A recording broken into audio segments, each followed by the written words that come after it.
जैसी करनी वैसी भरनी, यह वाक्य तो आपने सुना ही होगा। अर्थात जैसे आप कर्म करोगे वैसा ही आपको फल भी प्राप्त होगा। लेकिन मेरा एक प्रश्न है, क्या आप इस बात पर यकीन करते हैं कि जैसा आप कर्म करेंगे वैसा ही आपको फल भी मिलेगा? अब आप में से अधिकांश लोगों के मन में यह प्रश्न जरूर उठ रहा होगा कि आखिर इसमें पूछने वाली बात क्या है? यह तो सत्य ही है कि जैसे हम कर्म करेंगे वैसा ही हमें फल भी मिलेगा। लेकिन एक बार के लिए आंखें बंद करके अपने आप से यह प्रश्न कीजिए। देखिएगा कि आपको इस प्रश्न का उत्तर स्पष्टता से नहीं मिल पाएगा। कहीं ना कहीं आपके मन में एक संशय जरूर होगा कि क्या यह बात सच है या झूठ। क्योंकि आपने अपने आसपास तो ऐसे कई लोगों को देखा होगा जो लोग बहुत अच्छे कर्म करते हैं, बहुत अच्छे स्वभाव के होते हैं, वे कभी किसी का बुरा नहीं करते, किंतु फिर भी उनके साथ हमेशा बुरा होता है। वे लोग हमेशा दुखी रहते हैं, हमेशा परेशान रहते हैं। आपने कई बार यह भी देखा होगा, या फिर आप में से ही कई ऐसे लोग भी होंगे जिन्होंने अपनी परीक्षाओं के लिए जी तोड़ मेहनत की होगी, लेकिन फिर भी अंत में उनके हाथ निराशा ही लगी। तो इसका अर्थ क्या हुआ?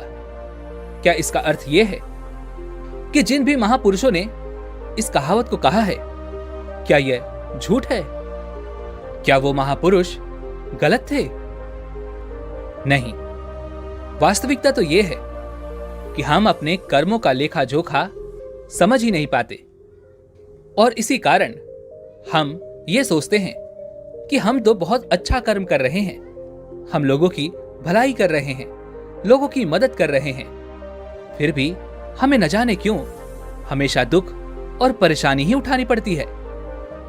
लेकिन आज की जो कहानी मैं आपके लेकर आया हूं, इस कहानी के माध्यम से आप ये समझ जाएंगे कि आखिर कर्मों का यह लेखा जोखा हमारे जीवन पर किस प्रकार प्रभाव डालता है। एक समय की बात है, एक गांव में दो भाई रहा करते थे। दोनों ही कुशल थे, किंतु उनमें से एक बहुत ही क्रूर, घमंडी और बहुत चालाक था। वहीं पर दूसरा भाई बहुत ही शांत स्वभाव का और बहुत अच्छी प्रवृत्ति वाला था। बड़ा भाई, जो कि बहुत क्रूर था, बहुत चालाक था, उसने धोखा देकर अपने छोटे भाई की सारी जमीन जायदाद अपने नाम करवा ली थी, और छोटे भाई के नाम पर कुछ भी नहीं बचा था।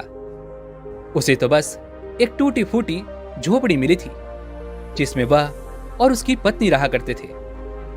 उसकी पत्नी भी हमेशा बीमार रहती थी और उसे तरह तरह की यातनाएं, पीड़ाएं और समस्याओं का सामना करना पड़ता था। छोटा भाई बहुत गरीब था, उसके पास पैसे भी नहीं थे ताकि वह अपनी पत्नी का इलाज करवा सके। लेकिन वह बहुत शांत स्वभाव का था, अच्छी प्रवृत्ति का था। इस कारण वो कभी किसी से कलेश नहीं करता था, ना ही किसी के लिए बुरा सोचता था। वह कभी किसी का बुरा नहीं करता था। फिर भी उसके मन में हमेशा एक प्रश्न रहता था। वह हमेशा अपने आप से कहता था, हे ईश्वर, मैंने कभी किसी के साथ बुरा नहीं किया, कभी किसी का बुरा नहीं सोचा, फिर आखिर मेरे साथ इतना बुरा क्यों होता है? मेरी पत्नी हमेशा बीमार रहती है, मेरे बच्चों को 2 वक्त का खाना तक नसीब नहीं होता, और मैं चाहकर भी अपने परिवार को एक अच्छा जीवन तक नहीं दे पा रहा। आखिर ऐसा क्यों? वहीं पर दूसरी तरफ मेरा भाई है जो बहुत धूर्त है, चालाक है, घमंडी है। उसे देखो, वह अपना जीवन कितने ऐशो आराम के साथ जी रहा है। उसके पास ढेर सारा धन है, रहने के लिए अच्छा मकान और खाने के लिए अच्छे अच्छे पकवान हैं। वह तो अपना जीवन मजे में जी रहा है, और मैं यहां पर घुट घुट कर मर रहा हूं। उसे कोई परेशानी नहीं, और मेरी परेशानियां खत्म होने का नाम ही नहीं लेती। यह सोचता हुआ वह इस विचार पर पहुंचा कि लगता है बुरे कर्मों का फल ही अच्छा होता है और अच्छे कर्मों का फल अच्छा नहीं मिलता। और देखते ही देखते यह बात उसके मन में घर करने लगी थी। ऐसे ही कई दिन बीत गए और अब छोटा वाला भाई और भी ज्यादा परेशान रहने लगा था, क्योंकि उसकी पत्नी की तबीयत ठीक होने का नाम ही नहीं ले रही थी और उसके सामने तरह तरह की परेशानियां खड़ी थी, जिन्हें देखकर वह मन ही मन रोता रहता, परेशान होता। एक दिन की बात है, वह किसी काम से दूसरे गांव की ओर जा रहा था। तभी उसकी नजर एक साधु पर पड़ी। वह साधु एक द्वार पर खड़े होकर भिक्षा मांग रहे थे और वह हमेशा केवल एक ही बात कह रहे थे, तेरे कर्म तेरे हिस्से और मेरे कर्म मेरे हिस्से। जब छोटे भाई के कानों में यह बात पड़ी तो उसे बहुत क्रोध आया। वह तुरंत ही उन साधु के पास जा पहुंचा और उनसे कहने लगा, हे गुरुवर, मैं आपको कब से देख रहा हूं, आप केवल एक ही बात कह रहे हैं, तेरे कर्म तेरे हिस्से और मेरे कर्म मेरे हिस्से। क्या ये सत्य है? इस बात का जवाब देते हुए वह साधु कहते हैं, हां, यह बिल्कुल सत्य है। क्या तुम्हें इस पर यकीन नहीं? तभी वह छोटा भाई उन गुरु से कहता है, हे गुरुवर, लगता है आपको कोई भ्रम हो गया है। मैंने अपने जीवन में कभी कोई बुरा कर्म नहीं किया, ना ही मैंने कभी किसी के बारे में बुरा सोचा, ना ही किसी का बुरा किया। उसके बाद भी मैं हमेशा परेशानियों से घिरा रहता हूं। तकलीफें दिन ब दिन मुझे और परेशान कर रही हैं। मुझे तो आज तक मेरे अच्छे कर्मों का कोई अच्छा फल नहीं मिला। फिर आप ये कैसे कह सकते हैं कि अच्छे कर्मों का फल अच्छा मिलता है? मेरी पत्नी हमेशा बीमार रहती है और मेरे घर में खाने तक के लिए पैसे नहीं है। यहां तक कि मेरे बच्चे भी भूखे रह जाते हैं। और फिर भी आप कहते हैं कि अच्छे कर्मों के फल अच्छे मिलते हैं। तभी वह साधु बड़े ही शांत स्वभाव से उस व्यक्ति से कहते हैं, लगता है परिस्थितियों ने तुम पर बहुत गहरा प्रभाव डाला है। ऐसा प्रतीत हो रहा है कि तुम परिस्थितियों के आगे हार मान चुके हो और इन कठिन परिस्थितियों ने तुम्हारी सोच को भी बदल दिया है।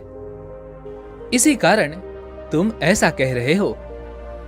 इस पर वह व्यक्ति कहता है, अरे जाओ जाओ, ऐसा लगता है कि खुद परिस्थितियों से हार कर दूसरों के घर भिक्षा मांगकर भोजन ग्रहण कर रहे हो और मुझे कहते हो कि मैंने परिस्थितियों के सामने हार मान ली है। मुझे आपका यह भाषण नहीं सुनना, मैं जा रहा हूं। तभी उसे रोकते हुए वह साधु उस व्यक्ति से कहते हैं, ठीक है, तुम चले जाओ, लेकिन उससे पहले मेरा एक काम कर दो। वह व्यक्ति कहता है, अरे मैं कोई काम नहीं करने वाला, मैं तो जा रहा हूं। तभी वह साधु कहते हैं, बेटा, मैं जानता हूं तुम्हारे मन में क्या प्रश्न है। तुम इस बात से परेशान हो कि तुमने अच्छे कर्म किए और उसके बाद भी तुम्हें अच्छे फल नहीं प्राप्त हो रहे। लेकिन क्या तुम इस प्रश्न का जवाब नहीं जानना चाहते? क्या तुम ये नहीं जानना चाहते कि तुम्हारे साथ ऐसा क्यों हो रहा है?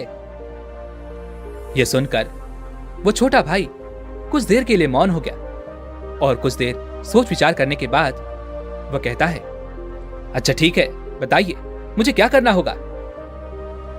तभी वो साधु उस व्यक्ति से कहते हैं, मेरा बस एक छोटा सा काम कर दो। कल सुबह सुबह तुम मेरे लिए कुछ फल लेकर मेरे आश्रम आ जाना और जब तुम वहां पर आओगे तो मैं तुम्हें तुम्हारे प्रश्नों का उत्तर तुम्हें दे दूंगा और तुम्हें यह भी समझ में आ जाएगा कि तुम्हारे साथ ही ऐसा क्यों हुआ। इतना कहकर वह साधु अपना भिक्षा पात्र लेकर वहां से अपने आश्रम की ओर चल दिए। लेकिन वह व्यक्ति कुछ देर के लिए वहीं पर खड़ा रह गया और यह सोचने लगा कि क्या उसे फल लेकर उन गुरु के आश्रम जाना चाहिए या नहीं। यही सोचता हुआ वह घर लौट आया। रात भर उसके मन में केवल यही प्रश्न था कि मैं उनके पास फल लेकर जाऊं या ना जाऊं। देखते ही देखते सुबह होने लगी और अब उस छोटे भाई ने यह तय किया कि वह फल लेकर उन गुरु के आश्रम जरूर जाएगा। वह घर से निकलता है और कुछ फल खरीदता है, जिसे लेकर वह उन गुरु के आश्रम की ओर चल पड़ता है। उन गुरु का आश्रम थोड़ी दूर पर था और उसका रास्ता पड़ोस के जंगल से होकर गुजरता था, इसलिए उस रास्ते पर कोई हलचल भी नहीं थी और जगह जगह पर लंगूर और बंदर दिखाई दे रहे थे। जब वो छोटा भाई फल लेकर उन गुरु के आश्रम जा रहा था, तभी उन बंदरों को देखकर उसके मन में यह विचार उठता है कि क्यों न यह फल वह उन बंदरों को खिला दे। लेकिन तभी उसे याद आता है कि उन गुरु ने उसे वो फल आश्रम लाने को कहा है, इसलिए वह जैसे तैसे अपने मन को मनाकर उन गुरु के आश्रम की ओर चल पड़ता है। और देखते ही देखते कुछ देर में वह उन गुरु के आश्रम पहुंच जाता है। वह उन्हें प्रणाम करके उनसे कहता है, ये देखिए, मैं आ गया और जैसा कि आपने कहा था कुछ फल लाने के लिए, वो भी मैं लेकर आया हूं। अब तो मुझे बता दीजिए कि आखिर मेरे साथ ही ऐसा क्यों होता है। तभी वह साधु मुस्कुराते हुए उस व्यक्ति से कहते हैं, बताता हूं, लेकिन उससे पहले तुम मेरे एक प्रश्न का उत्तर दो। तभी वह व्यक्ति कहता है, कौन सा प्रश्न? तभी वह साधु कहते हैं, जब तुम मेरे आश्रम की ओर आ रहे थे और तुम्हारे मन में जब यह विचार उठा कि तुम यह फल उन बंदरों को खिला दो, तो तुमने ऐसा क्यों नहीं किया? यह सुन वह व्यक्ति बड़ा आश्चर्यचकित हुआ। उसे यह समझ ही नहीं आ रहा था कि आखिर जो विचार उसके मन में उठा था वह उन साधु को कैसे पता चला। तभी वह व्यक्ति दोनों हाथ जोड़कर उन साधु से कहता है, हे गुरुवर, यह बात तो मेरे मन में थी, किंतु आपको कैसे पता चली कि मैं बंदरों को फल खिलाना चाहता था? तभी वह साधु मुस्कुराते हुए उस व्यक्ति से कहते हैं, बेटा, जरूरी यह नहीं कि मुझे यह बात कैसे पता चली, जरूरी तो यह है कि तुमने उन बंदरों को यह फल क्यों नहीं खिलाया। वह व्यक्ति कुछ देर के लिए सोच में पड़ गया और उसने हड़बड़ाते हुए उन साधु को जवाब दिया कि क्योंकि आपने मुझे यह फल आपके पास लाने के लिए कहा था। तभी वह साधु उस व्यक्ति से कहते हैं, बेटा, जिस तरह से एक बछड़ा हजारों गायों में भी अपनी मां को ढूंढ ही लेता है, ठीक उसी प्रकार कर्म कर्ता को ढूंढ ही निकालता है। जैसे कि यह कर्म मेरे हाथों से ही लिखा था कि मैं ही इन बंदरों को यह फल खिलाऊंगा, इसलिए तुम यह फल उन बंदरों को ना खिला सके और यह फल तुम मेरे पास लेकर आए। इतना कहकर उन साधु ने वह फल उन बंदरों को खिलाना शुरू कर दिया। लेकिन वह व्यक्ति अब तक उन साधु की बात का मतलब नहीं समझ पाया था। वह उन साधु से कहता है, हे गुरुवर, आप क्या कहना चाहते हैं? मुझे आपकी बात कुछ समझ नहीं आई। कृपया करके मुझे साफ और स्पष्ट तौर पर समझाएं। तभी वह साधु मुस्कुराने लगे और उस व्यक्ति से कहते हैं, हम मनुष्यों को हमेशा से यही लगता है कि हम ही करता है और हम ही कर्म करते हैं, लेकिन वास्तविकता तो कुछ और है। यहां पर समझने वाली बात यह है कि कर्म हमारा चुनाव खुद करता है, हम कर्म का चुनाव नहीं करते। यदि आप किसी काम को करने के योग्य हैं, तो कर्म आपको लाखों लोगों की भीड़ में से भी ढूंढकर निकाल ही लेगा। इसलिए जरूरी यह है कि कर्म करने पर नहीं, बल्कि योग्य बनने पर ध्यान दो। यदि तुम्हारा पूरा ध्यान केवल कर्म करने पर होगा, तो तुम कभी भी योग्य नहीं बन पाओगे और कभी भी कर्म तुम्हारा चुनाव ही नहीं करेगा। इस पर वह व्यक्ति कहता है, हे गुरुवर, योग्य बनने से आपका क्या मतलब है? आपका कहना है कि क्या मैं अपने परिवार का पालन पोषण नहीं कर सकता? तभी वह साधु उस व्यक्ति से कहते हैं, नहीं नहीं, मेरे कहने का अर्थ ये नहीं है। मैं तो तुमसे यह कहना चाहता हूं, योग्य बनने के लिए जिन कर्मों की आवश्यकता होती है, उसके लिए तुम्हें पहले छोटे छोटे कामों को करना शुरू करना होगा। और जब तुम उन कामों में निपुण हो जाओगे, कुशल हो जाओगे, इतने योग्य बन जाओगे, तो बड़ा कर्म, या फिर यूं कहें कि मुख्य कर्म, जिस कर्म के लिए तुम बने हो, वह कर्म तुम्हें ढूंढ ही लेगा और वह कर्म तुम्हारे पास खुद ही चला आएगा। उदाहरण के तौर पर तुम इन बंदरों को ही देख सकते हो। ये बंदर जब छोटे होते हैं तब से ही ये पेड़ों पर चढ़ना सीखते हैं, गुलाटियां लगाना सीखते हैं, दौड़ना सीखते हैं, छलांग लगाते हैं। शुरू शुरू में इन्हें तकलीफ होती है, ये कभी गिर जाते हैं तो कभी इन्हें चोट भी लगती है, लेकिन धीरे धीरे ये उन कामों में निपुण हो जाते हैं, कुशल हो जाते हैं और उसके बाद इनका भोजन इन तक स्वयं ही पहुंच जाता है। इसीलिए अपनी रोजमर्रा की जिंदगी में भी छोटे छोटे कर्म करते रहो और जब तुम उन कर्मों से अपने आप को उस योग्य बना लोगे तो बड़ा लक्ष्य तुम तक खुद चला आएगा और तुम किसी भी बड़े लक्ष्य को प्राप्त कर सकोगे। आगे वह साधु उस व्यक्ति से कहते हैं, और यदि तुम योग्य बनने के लिए कर्म करोगे ही नहीं तो दूसरे लोगों के कर्म भी तुम पर हावी होने लगेंगे, तुम्हारे जीवन को प्रभावित करने लगेंगे। उदाहरण के लिए तुम्हारी पत्नी को ही ले लो। तुम्हारी पत्नी कई दिनों से बीमार है और उसकी तबीयत ठीक ही नहीं हो रही और तुम ये सोचते हो कि पता नहीं तुम्हें किन कर्मों की सजा मिल रही है। तुम अपने आप को अभागा समझते हो, असहाय महसूस करते हो, लेकिन वास्तविकता तो कुछ और ही है। तुम्हें यहां पर यह समझने की आवश्यकता है कि तुम्हारी पत्नी बीमार अपने कर्मों से है, ना कि तुम्हारे कर्मों से।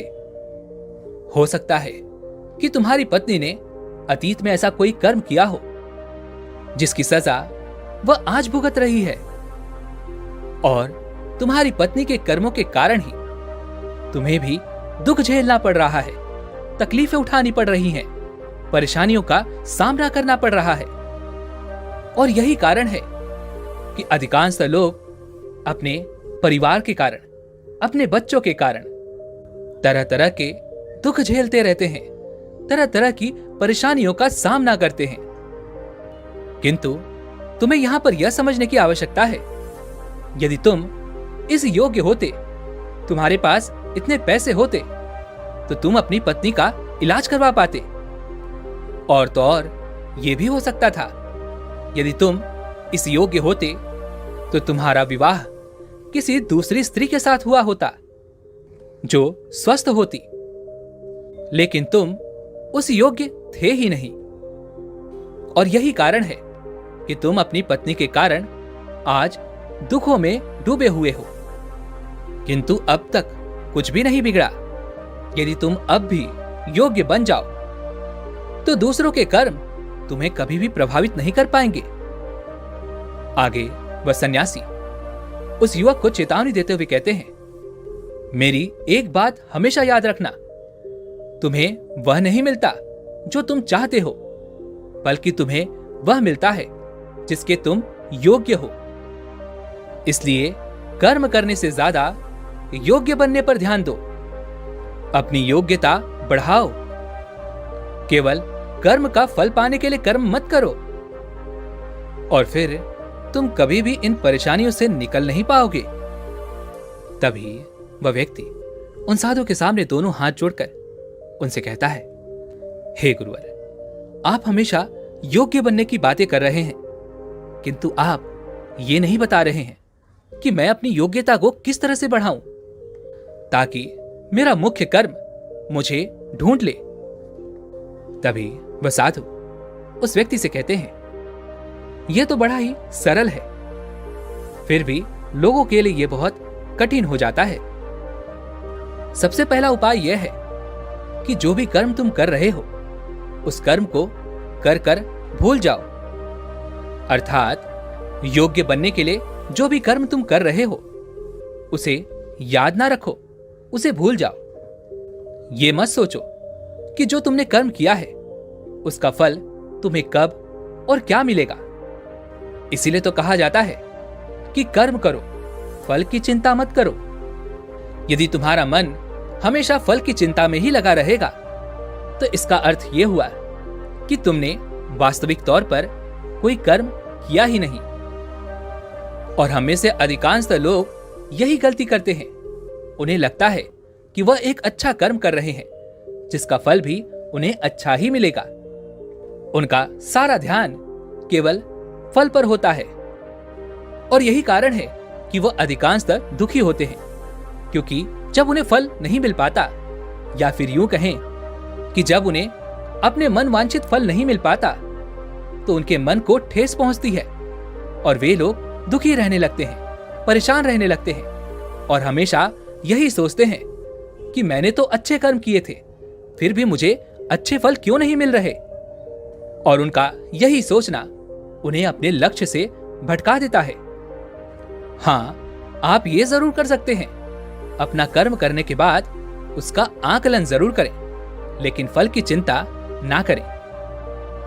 तभी वह व्यक्ति उन साधु से कहता है, हे गुरुवर, आप कह रहे हैं फल की चिंता मत करो, लेकिन जो कर्म किए हैं उसका आकलन जरूर करो, यह कैसे संभव है।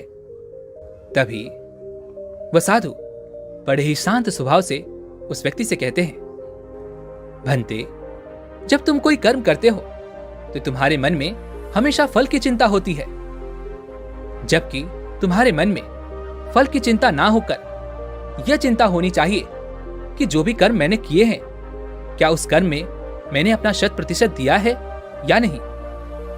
जब मैं वह काम कर रहा था तो मेरा ध्यान पूरी तरह से उस काम पर था या नहीं, कहीं मेरा ध्यान भटक तो नहीं रहा था।